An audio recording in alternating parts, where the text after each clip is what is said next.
us with your power. Live inside of me. Welcome, Holy Spirit. We are in your presence. Fill us with your power. Live inside of me.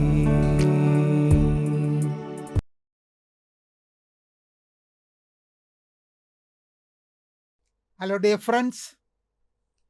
Welcome to all of you once again. And now we are going to look at the last chapters of Nehemiah. We already mentioned about the contract which the people made with God, and that is narrated in chapter 10. And there were certain conditions or the terms of observances which are mentioned here. And we find all these narrated in chapter 10 verses 29 onwards.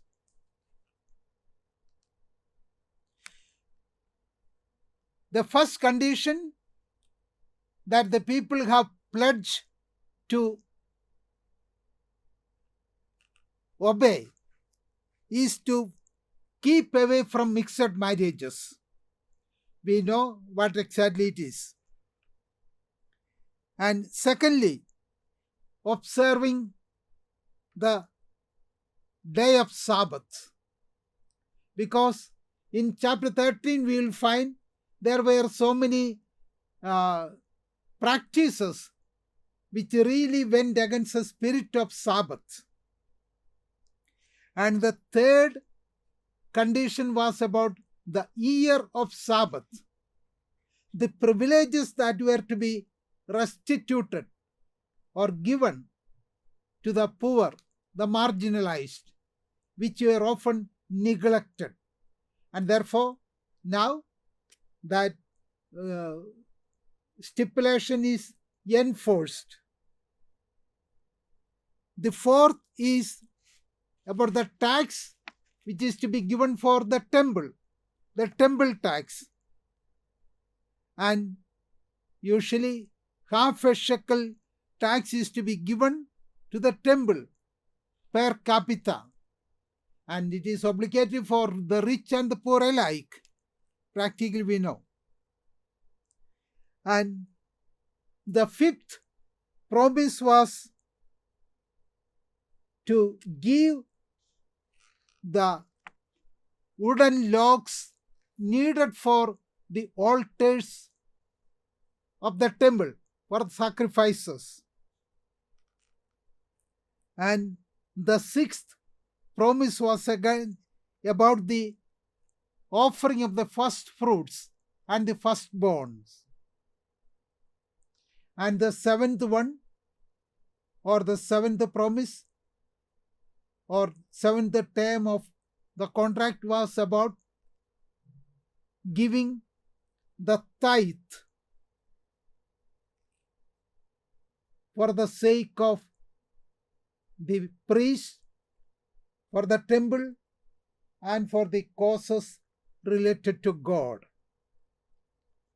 And going through these conditions, we can see very well that this is practically a reorientation of the religious culture of the Jews.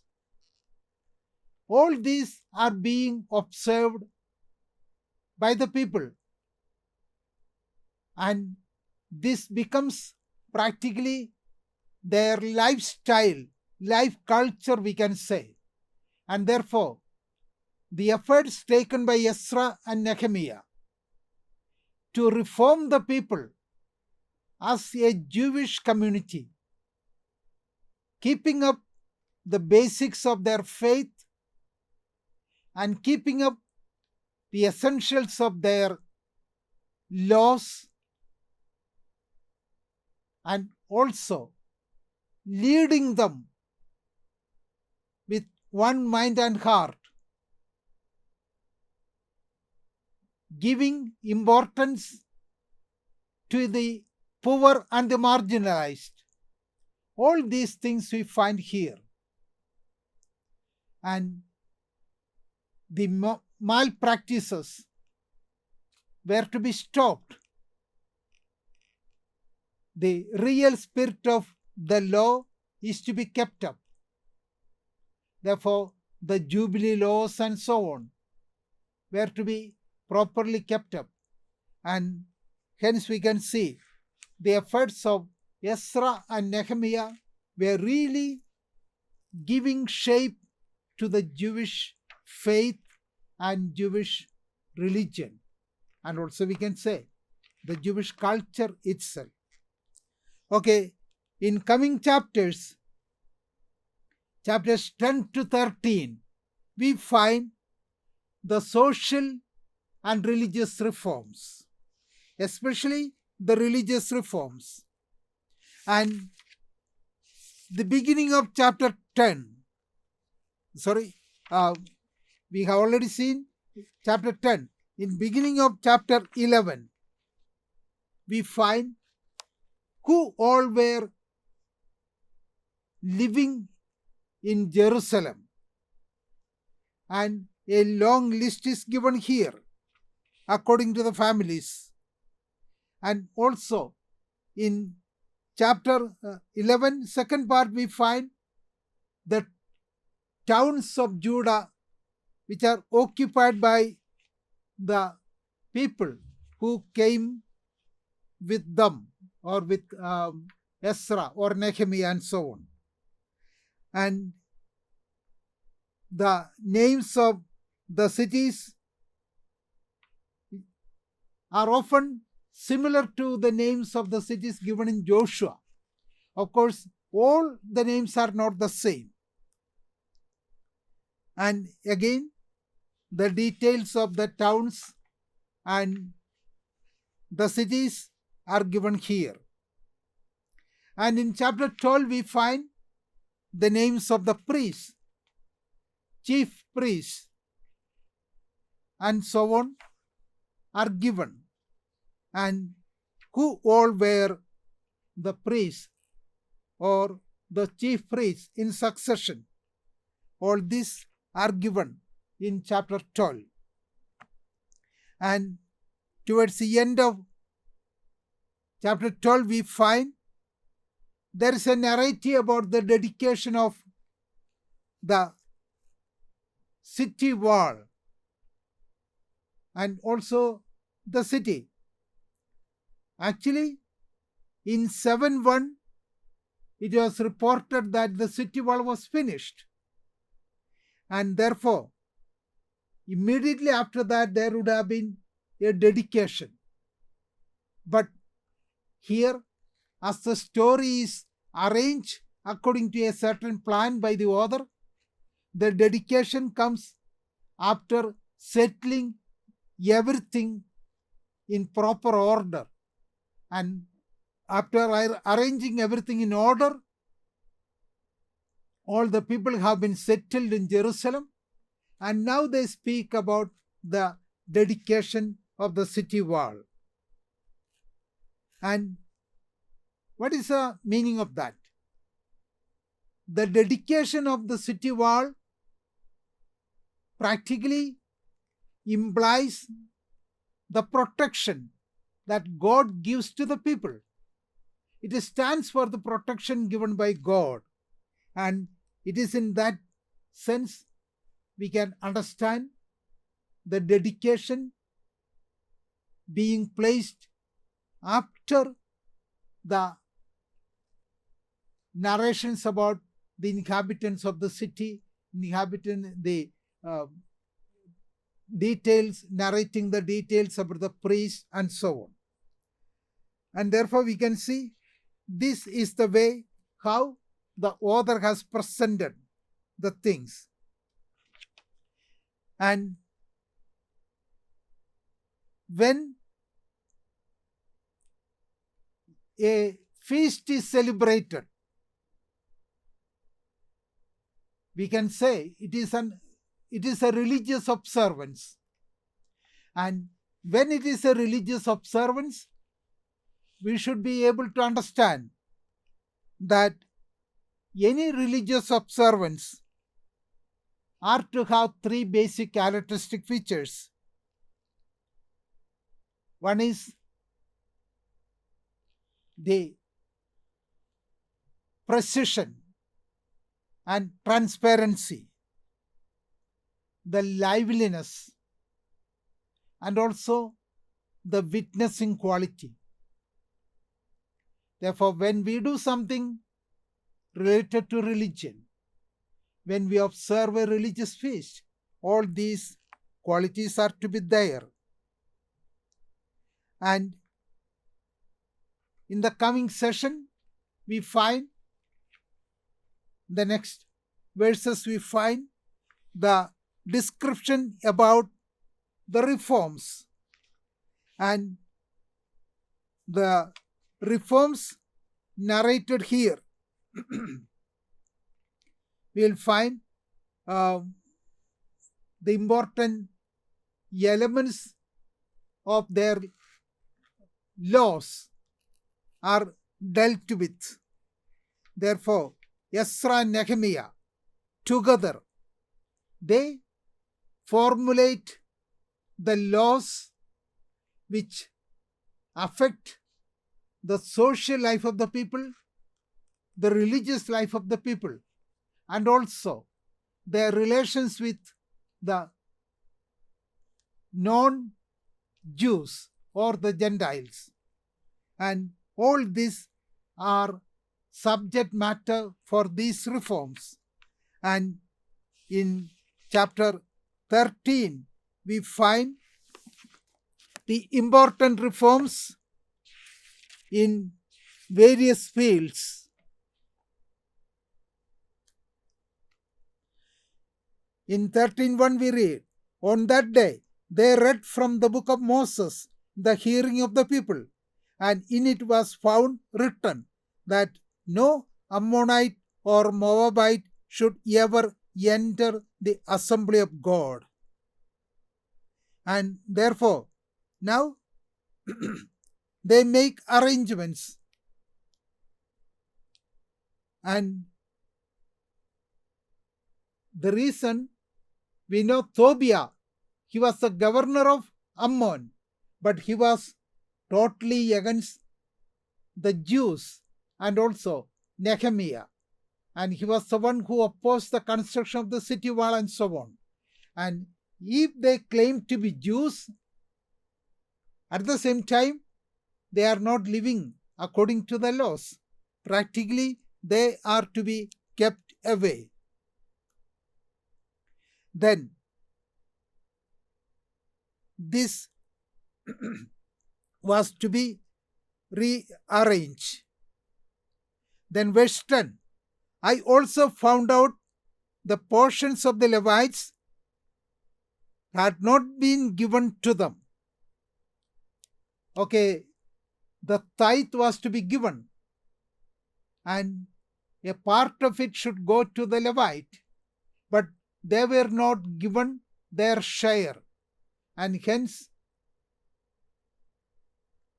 Nehemiah made the stipulations and assuring the sharing of the portions due for them. Then again in verse 15, "In those days I saw in Judah people treading wine presses on the Sabbath, and bringing in heaps of grain and loading them on donkeys, works which were not permitted. And now he said these are to be stopped. I warned them at that time against selling food, and these things are not to be brought to Jerusalem. The authorities should take care to see that such things are not repeated. thus organizing their living culture. Then, when the Sabbath was not observed properly, it was a profanation of the Sabbath. And Nehemiah asked, "What is this evil thing that you are doing, profaning the Sabbath day?" Therefore, no business is to be done on Sabbath. And according to the laws given in Torah, they are to observe the Sabbath as a holy day.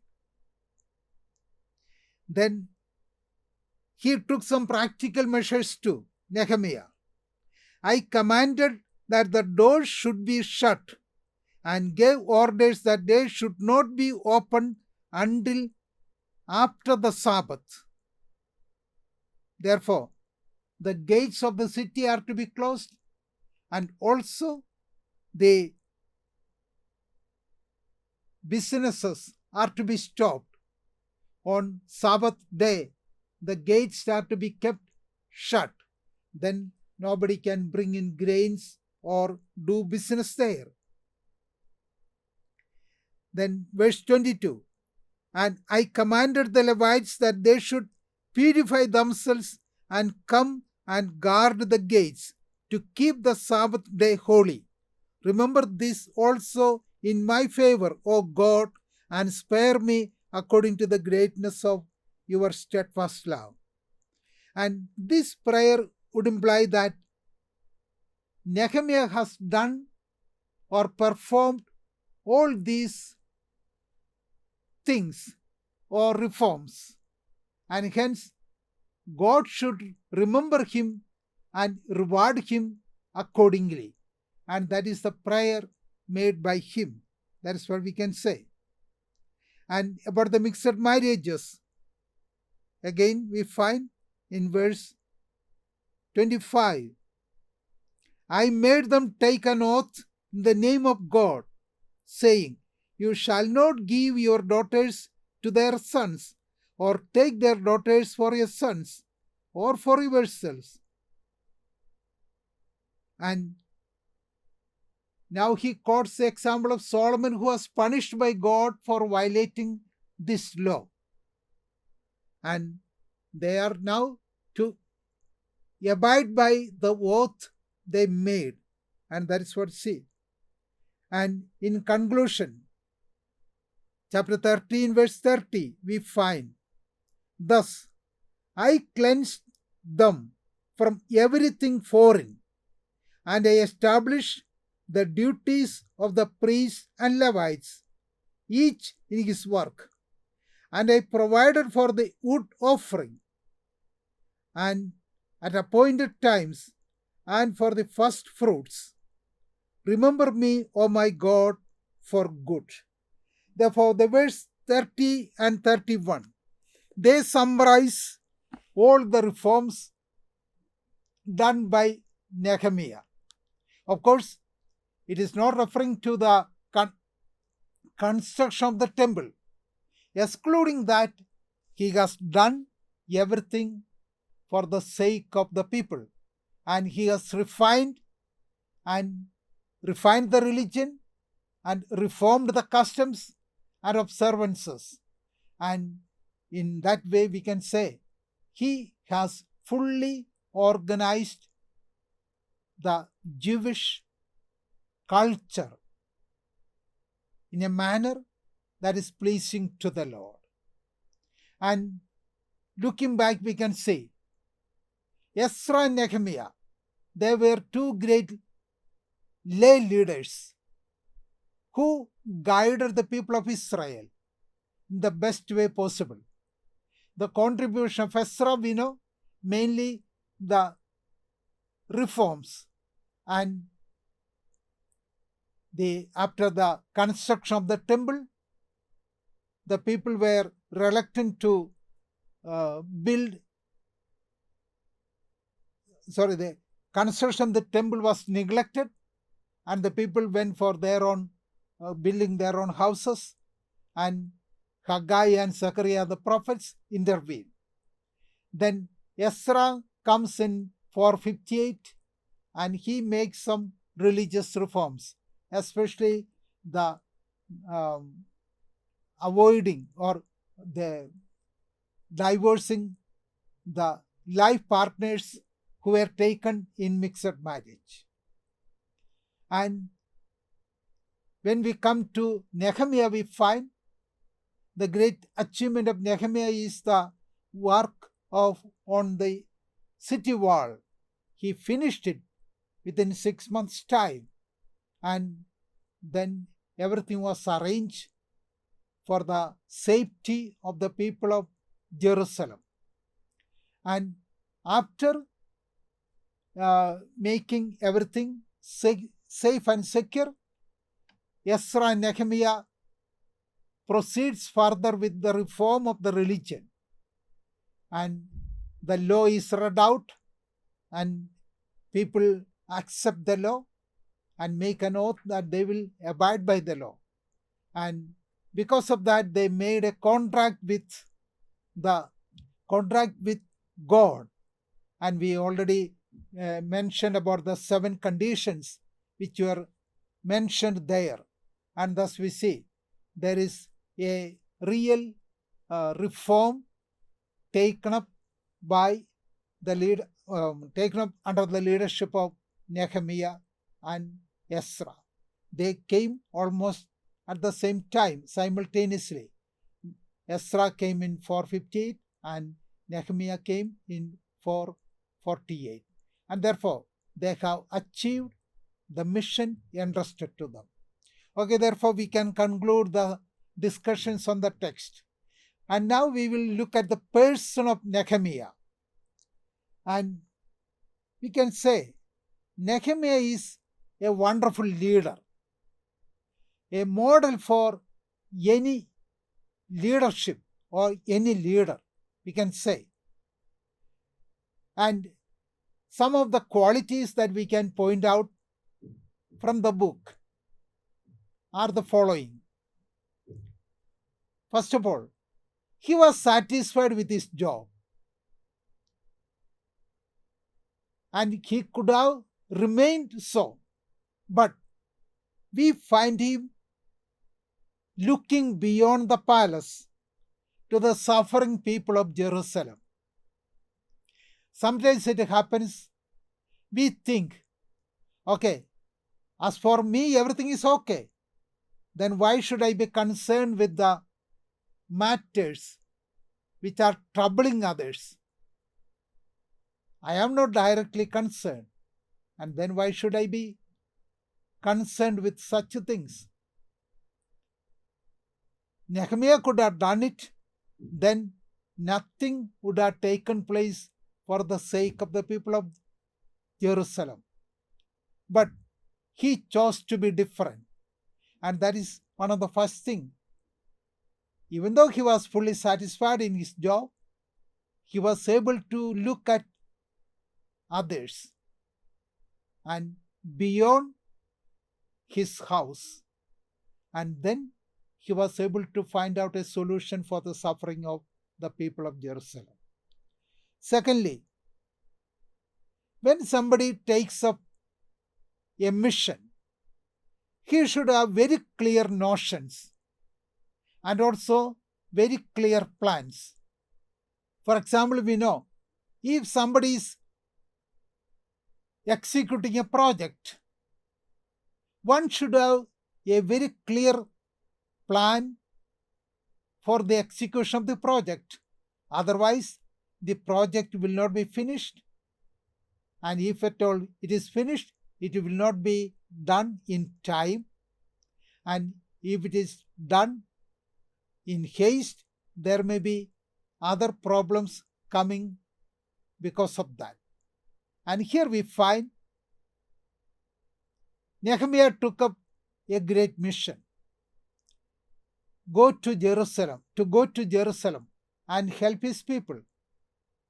But before taking up this mission, he made a plan for himself and prepared every detail and he organized his journey from the very beginning. And that is the merit of Nehemiah. He prepared everything for the task to be undertaken. We find, as we already saw, he gets permission to have soldiers on the way. He asked for a leave of 12 years, not just 1 or 2. And then he got letters from the king for the necessary material support needed for all this, for the constructions. And he secured letters for all the governors in the area and procuring their support. Thus we see he had meticulously planned and executed the plan, the project, and therefore he has all that qualities of a good leader, and that's what we can say. Then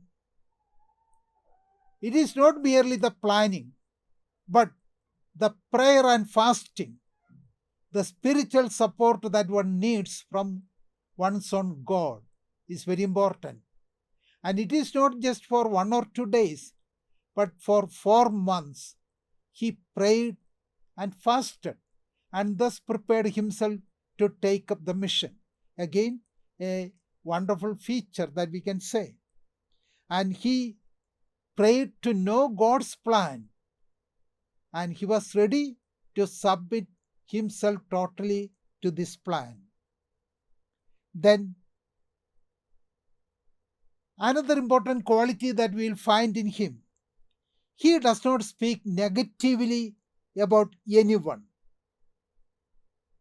It is very important. He did not speak anything negative about the previous kings, the rulers, the officers. He did not find fault with anyone when he reached Jerusalem. And that is a very important quality we can say. Often we know when somebody takes up or assumes an office, they may usually say, oh, everything is in a mess. The previous one in charge did not do properly the things, and now everything is in a mess. And that is the usual way which you find. But we never find any comment from Nehemiah in this way. And we can see the same way with the co-workers. He never finds fault with the co-workers. Of course, he was strict with them, but he was always getting their support because he organized everything in a convinced way. Another great quality is that he was a man of great confidence. It encouraged him and strengthened him to overcome the obstacles and also to face enemies. And we also need to have this kind of confidence as we go forward in our life. And he was the one who could motivate all those who were working with him. He made the people make decisions. Okay, think of the way he organized the construction work, how he divided the work among the people, and he gave the charge of construction to the people of the locality so that they were constructing the city wall as a protection for their own houses, and hence they did it in the best way. And the same way, he motivated the people for making a covenant, making a treaty with God. And the people were ready to make their oath, to avoid mixed marriage, to observe the Sabbath, and other things we have already mentioned about. Therefore, he was able to motivate the people and make them do the things needed.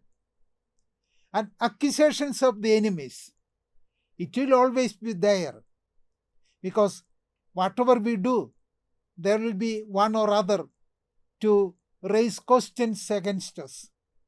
And here we are to follow the model set by Nehemiah. The enemies cannot deter us from doing something, because we should have a clear vision. And it is the aim given to us by God, and we should be concerned with that. Keep this as a target in mind and proceed. Whatever enemies say doesn't matter. And if there is something reasonable, we should be ready to accept them. That is all. And that is what he said. For example, the people complained about the way the rich people were behaving towards them. Realizing the situation, he made the amendments, the change. And God will always give us the victory if we are ready for it. And his leadership qualities also include the courageous leadership, which we see in the building of the temple. If it was somebody else, they would have been fed up and they would have maybe stopped even the work or forsaken the work. But he never did it. And not only that, he prepared everything in advance. When something is problematic, he found out the ways and means to overcome that. And the precautions he took, especially when the enemies were going to come to attack them during the work, we already explained. The people working with the sword, the weapons in one hand, and the baskets in the other, or the stone in the other, and so on. All depict the way how Nehemiah was able to motivate the people. And we can therefore say these are some of the ways. And again, he fought against the injustices in the community. That also is very important. He did not just accept, it is so. That was not his way. He did not accuse anyone, but led them to achieve what he wanted. That was his way. Motivated everyone to take away the unjust practices. And when the enemies accused him even of treason, we find him praying to the Lord. And prayer was successful, we know. And with the blessing of God, he was able to finish the work entrusted to him. And therefore, when we analyze the personality of Nehemiah, we can say he is the real leader with the leadership qualities.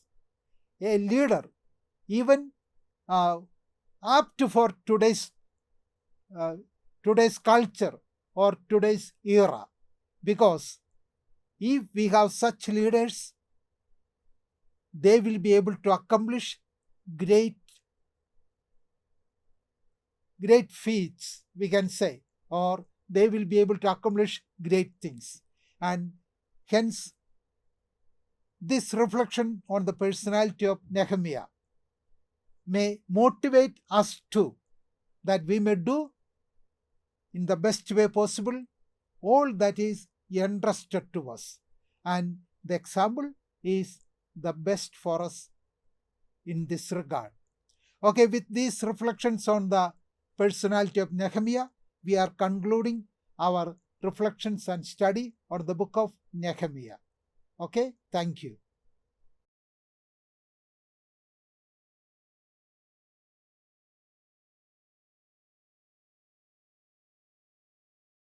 Loving God, we thank you for the blessing of reading your word together. We ask that these words of life, truth, and hope would continue to impact us in the days ahead. May your love and grace follow each of us, refreshed and blessed by you. Amen.